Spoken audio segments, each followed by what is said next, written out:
For Nigeria to achieve truly credible and inclusive election, the legal framework must be both responsive and reflective of the country's diverse realities. Gaps in access to voter registration, poor infrastructure in rural areas, and weak civil education reportedly continue to disenfranchise many. At the same time, high cost of nomination forms and party structures often inhibit young people, women, and marginalized groups from contesting election. Strengthening electoral laws is no longer optional.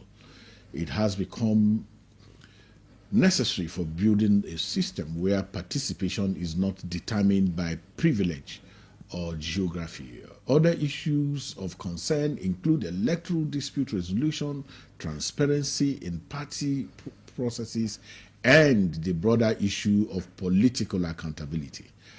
As calls for reform grow louder, the focus now shifts to the National Assembly and the kinds of legislative changes that can truly transform the system.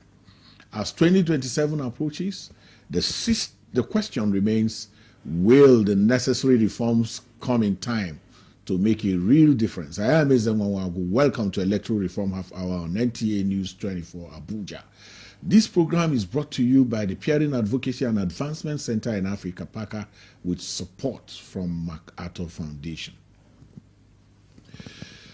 Dr. Joshua Audu Gana is a member of the House of Representatives representing Lavun Mokwa Edati Federal Constituency of Niger State in the 10th National Assembly. He currently serves as the Deputy Chairman of the House Committee on Power, a member of the People's Democratic Party.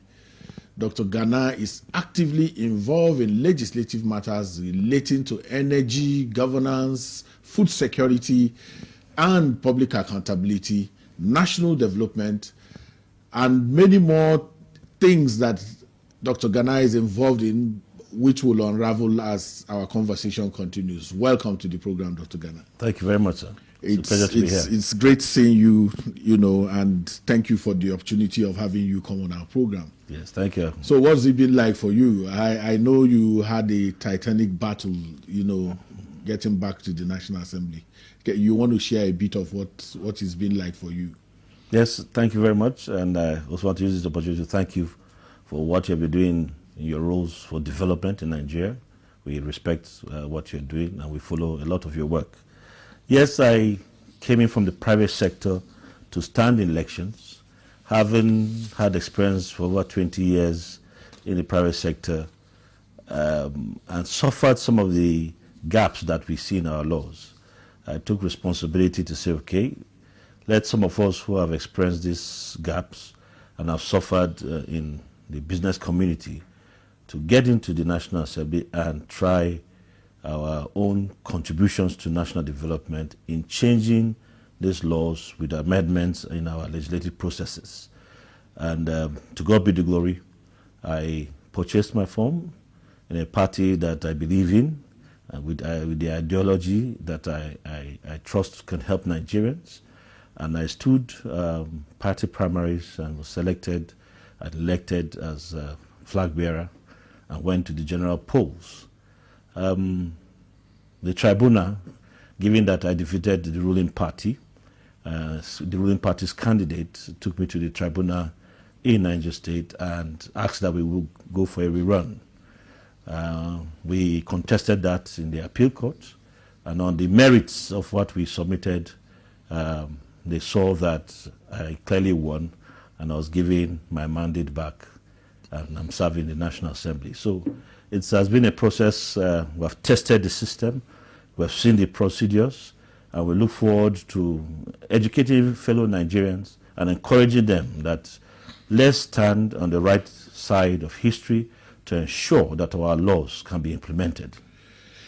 I followed that process, and huge congratulations. So you represent largely backwater constituency because it's so I don't know if you observed voter registration processes, yes, access to polling units, and the bigger challenges of voter education. We're approaching 2027. Are there things you think, if you have the privilege of, influencing your colleagues in the Electoral Matters Committee, what are the suggestions that you'll be offering to them to make access to polling units, voter registration, voter education much better than it is currently? Okay. Yes, I know the INEC has their public education departments or unit that tries to engage in advocacy to help people understand what the laws provide for those that want to engage in electoral rounds. And we, for instance, now in Niger State, in November, we'll be going to the local government elections. And so it's another round for people now to get to study and understand the processes that come. But in my opinion, I believe I would like to say if I can amend some of the laws for our National Orientation Agency to get back to what their primary role is, to educate and orientate our people in the nooks and crannies, because they are located in the 774 local governments in Nigeria. They have trained orientation officers. They can still engage, get more funding, even if it's from donor agencies, to really in local languages that it was like they have been doing in the past, educate people what looks like fraud, what looks like a malpractice, what is right to be done in their local languages, and that should start early now. So between that INEC department that has to play that role, I would like the National Orientation Agency to do a lot of the training in our local. I see you have passion for public accountability, but you see many people give National Orientation Agency these responsibilities, but the envelope, the fiscal envelope for doing this work in the National Assembly is paltry. Yes. Really not able to do this work in the way cholera, elections, everything is on national orientation. Yes. So are you going to be interested in looking at how we show up, support for such agencies in terms of budgeting and the rest of them? Yes. Some of us even have issues with the envelope system of budgeting. And so, and I'm sure from our recent conclusions in the communique of the Public Accounts Conference that we just held, looking at the fiscal and our accountability side, some of the resolutions were that we must cater for a better budgeting system that meets the reality of today. Some people would have seen recently, there was a trending video, I think, on social media of a clerk that was complaining about a clerk of a committee. I think she's retired. I don't know if she's serving. She said she's about to retire. Okay. And she just wanted to say her opinion, being someone who had served there. Well, it's an eye-opener. I'm a first-timer, and I've taken notes from her comments to say, okay, let's ask the right questions. And if there are truth to what she's saying, let's amend and find a better budgeting system for it. Because I think we were, some of our amendments, which will go through this constitutional review amendment that the House of Reps is already going around the 6 geopolitical zones as we speak, that there should be a budget office in National Assembly that looks at the line through those line issues. Those line issues that come from the executive. I have issues with all that public hearing, because you are 360 and you have constituency offices. Yes. So if your constituency offices are active, you don't need to be doing public hearings. Yeah, because when we go home and we have town meetings, I know the issues your that constituency public hearing should take place, and then you draw out those issues. But, so many people are concerned, and I don't want to go back to that. So let's just say you are a young person and a very, very active young person before you went into politics. Yes. I know about high nomination forms, party gatekeeping, and the rest of them. And you come from a very known political family, in quotes. What do you think, what kind of reforms would you support to level the playing field for aspirants in all, in all of these levels? Okay. The experience of those exorbitant forms for aspirants that want to engage in political circles has just been seen with the ruling party and the major opposition party in recent times. INEC, in its wisdom, had registered several other parties, and some, and most, is free for women, and then for youth also free. And so, but the competitiveness that some have seen in the two major parties that have held power to sort of like stem the amount of people that come into that stream is to put it at a price that in their own thinking, responsible people who really know what they're doing and want to come with a purpose into office would not wishful thinkers. So they don't want the price for wishful not pretenders. Yes, wishful thinkers or pretenders, I like that word, to just come and buy forms and crowd our political process. So yes, I mean, some party executives will like it that they're generating income, but it's about getting to government to better lives of humanity. Do you think you owe the party true allegiance if you paid that kind of, humongous amount of money to get the ticket, and then the cost of running an election itself? When you eventually become, can the party really play its role in terms of asking you what to do and what not to do when you're in office? Yes, they can. We have in our leadership those that liaise with the party. When we hold NEC meetings and other caucus meetings, we have our positions. We go to those meetings, make our positions. Whatever is resolved there, we carry those resolutions out. So the thing is about personal discipline to obey leadership and party line line and okay, you went through dispute, you went through the tribunal. Yes, you saw all the challenges. If you are in a position to make any changes, what would that be to make election disputes more clearer in terms of the laws? Because you have gone through it, so you know where the shoe pinches. It's not a story for you. What will you want changed in the way we handled issues of election disputes? Well, I think I don't want to go to some of the judgments that have said certain things should be handled within party dispute resolutions. I will encourage specialized courts for electoral processes. If we have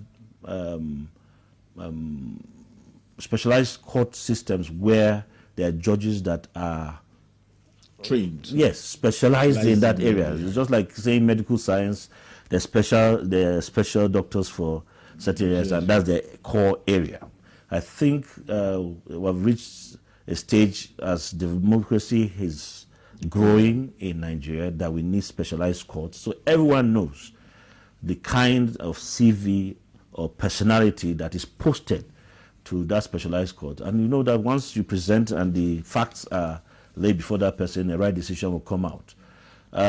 We had a situation where they now say zoning. So if you are from the south, you go to Lagos. And so people had, I don't have a house in Lagos, I have to stay in a hotel. The traffic situation, I have to get to the court on time. So sometimes you have to go and sleep a night before the court opens the next morning for a hotel around there. Before your lawyer comes from everywhere, then that means you might have to engage a lawyer in the Lagos community that really might not connect with the issues that happened in Niger. Absolutely. So the big challenge will be to see how we make reforms that are not just legislative. Some of them are also administrative. Yes. The Electoral Offences Tribunal has been in the National Assembly for 17 years. It's not been passed. When we come back on break, we'll look at that. We'll go on short break now. Electoral Reform Half Hour continues shortly. Stay with us.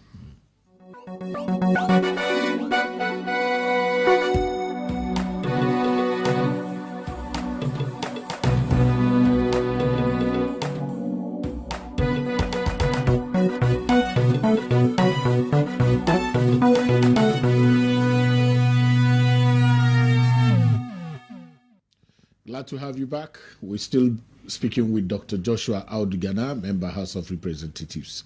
I was talking about the fact that the electoral offences bill has been in the National Assembly for close to 17 years.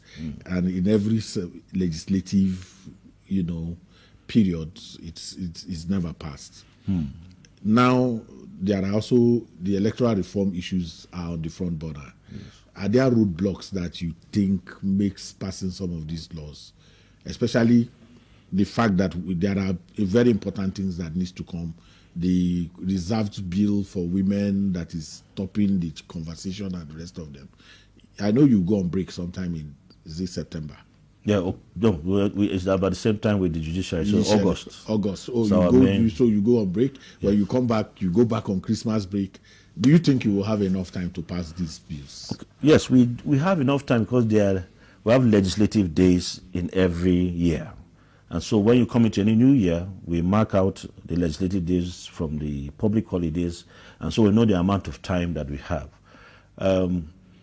Since there's already a draft bill that has been there, what were the issues that stopped it initially that we can look at and come to some amendment and lobby our colleagues to say, these issues, we must better these issues, even if it will affect us for the next generation that's coming, because it's not about us, it's about the Federal Republic of Nigeria. So my own take will be, the laws are sufficient. It's the persons. Institutions are there. It's the people in the institutions that are key to ensuring that this thing, if you stand for what the law has provided and you do your job properly to the end, I think we will be getting better results. And so maybe in the past assemblies, there were issues that party leadership felt will affect their rulership and everything, but whatever happened has happened. There are people that were even movements. The last two presidents of the APC were people that we call movements. Yeah. Buhari had a movement. Bola Ahmed Tinubu has a movement. So with all managing everything that was there, we are still seeing them winning elections and taking over in government. So we need to look at that. I will encourage those committees to look at it, and we can present it. I will strongly support it because it's not about me, it's about Nigeria. Yeah, I know you are very progressive in thinking and somewhat quietly radical in the way you come about these issues. So will you really access the current commitment of this 10th Assembly in passing these electoral bills? What's your assessment from the feelers that you get? Can you assess their commitment? How committed are they to ensuring that this, these reforms run through in terms of the bills that are on right now? Yes, I will say I'm confident because many of us just came in for our first term. A larger number of us are first timers, and many of us have suffered setbacks before we got elected, and we don't want to face what we suffered before coming in. So I see within that lobby of the majority of us that have just come into the National Assembly, we can talk to the leadership, talk to the committee to ensure that these issues, like we say in lawmaking, a bad law is better than no law at all. All right? So when there's no law, it's lawless. Yes. Put in the bad law and let's start saying, this thing didn't work for us, and we start amending. Getting it right. All right? And it will only get better. So I believe, and I'm sure you know, I'm one of those on the Special Seats for Women's Bill with our Deputy Speaker. I'm one of the sponsors of that bill. And so these are things I believe in, that you were born by a woman, you love your wife, you have daughters you are raising, and all these people help your life when you are being nurtured to grow up. Yeah. And you don't want to bring them into the room of the conversation as parliamentarians. And then they say, okay, the party systems are not helping women to come out. And we say, okay, we have looked at the climes in different parliaments, and we've seen they have reservation of special seats for women. So we say, and Nigeria has been ranking very low in women participation. And so that's why in this constitutional amendment we're moving very firmly for that bill. And if the electoral laws are corrected, it will help more healthy participation from our women folk to join in, and the conversations, I can promise you, will get better. I'm gladdened that you are a co-sponsor of that particular reserve seat bill. But are there other bills that you are involved in? Are there other motions, bills, or advocacy efforts that you are involved in, in the National Assembly currently? Yes. That can enhance electoral credibility or inclusion? Yes. Well, I because of my party's philosophy, we're social democrats in the People Democratic Party. That's the ideology and the mantra of the People's Democratic Party. And our belief is people matter more than things. If I'm to achieve these goals, having believed in these ideals, then most of those from the economic standpoint, electoral standpoint, we'll look at a holistic map where Nigerians will feel we are better for it today in our processes. We can commend that now we're seeing what has happened on the fiscal side. Yes. In the tax reforms that will kick in from January, where clearly if your salary is not to a certain scale, you're not meant to pay personal income tax. Yeah. This will show up and free up money for people that are below a certain cadre, for them to have more savings, more earnings to do. So I've supported, I've led the debates on even the amendment for the fiscal,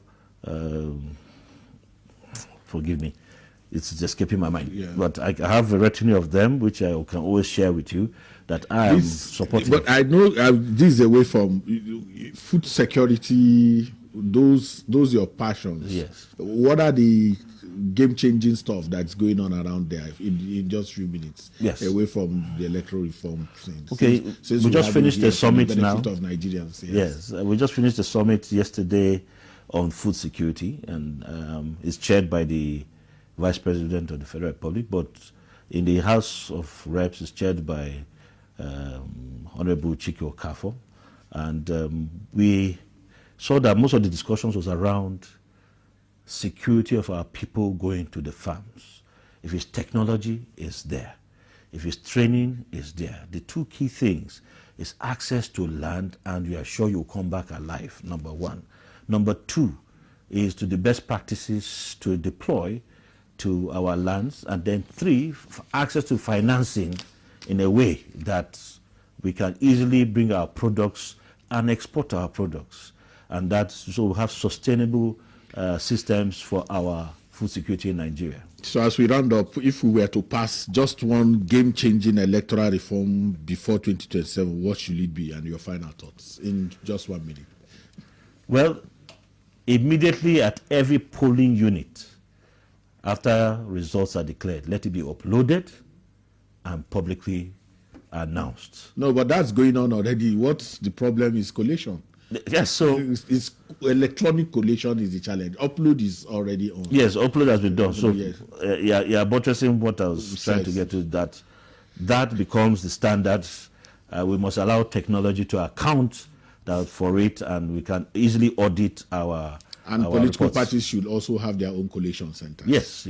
This is where we draw the curtain on this episode of the Electoral Reform Hour Half Hour, and we wish to specially thank you, Dr. Joshua Aud Gana, for your time and contributions on this program. It's a great pleasure for me having you. Thank you so very much. Thank you so much. It's always a pleasure, sir.